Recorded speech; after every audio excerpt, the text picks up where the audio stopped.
الأخوة المتابعين والمشاهدين، طبعا لكل حوار آدابه، وأتمنى أن نتقيد بالآداب الحوارية وأن لا نقوم برمي التهم مجرد فقط لرميها.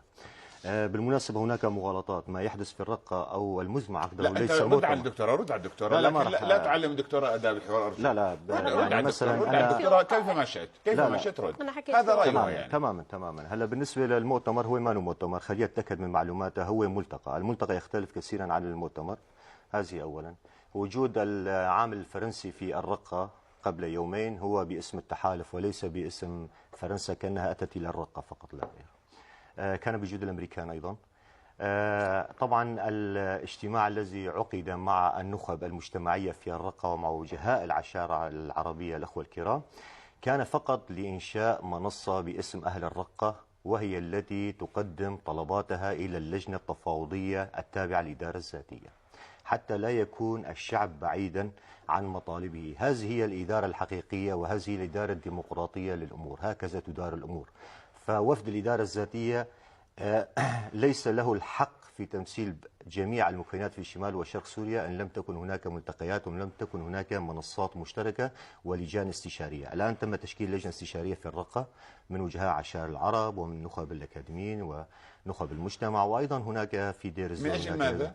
من أجل تقديم توصيات إلى لجنة الحوار التي تتحاور باسمهم مع الحكومة الموجودة في يعني هذا مؤتمر الرقة أو ملتقى الرقة.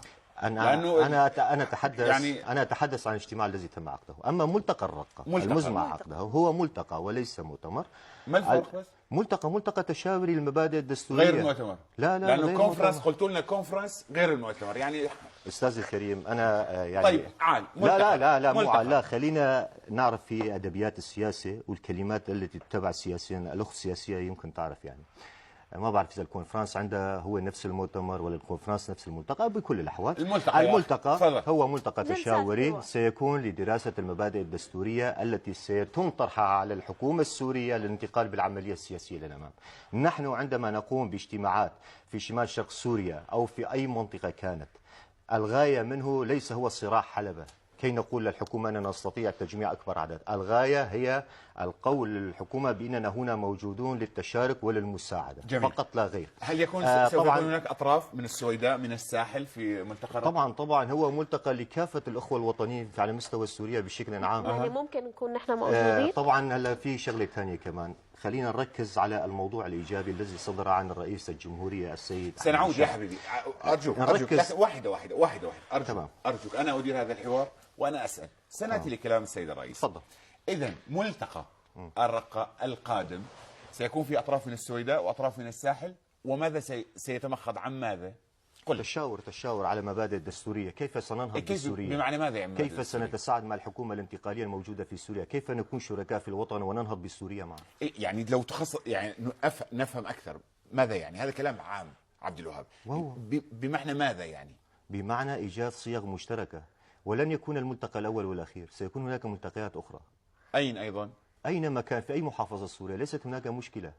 لماذا لا نبحث عن الإيجابيات؟ بمعنى ماذا مبادئ يعني تريدون مساعدة الحكومة؟ أستاذ الكريم، الإعلان الدستوري جميعنا يدرك بأن الإعلان الدستوري جاء في وقت حل الدستور، وبالتالي هناك بعض الآراء والأفكار التي تقول يجب إغناء هذا الإعلان الدستوري. يجب إغناء هذا الإعلان الدستوري من هذا المبدأ، وليس عملية انقلاب على الإعلان الدستوري كما يروجه البعض. فقط لا غير. دكتور علاء الدين الرشي، مرحبا بك. الآن يا مرحبا. الآن رأي الشارع العام الكردي، المزاج العام الكردي، سمع الدكتورة فاتن رمضان تقول أنه قسد تختطف القرار الكردي، قرار الشارع الكردي. عبد الله خليل يقول لا، يعني الجماعة في قسد أصلا منفتحين على البقية.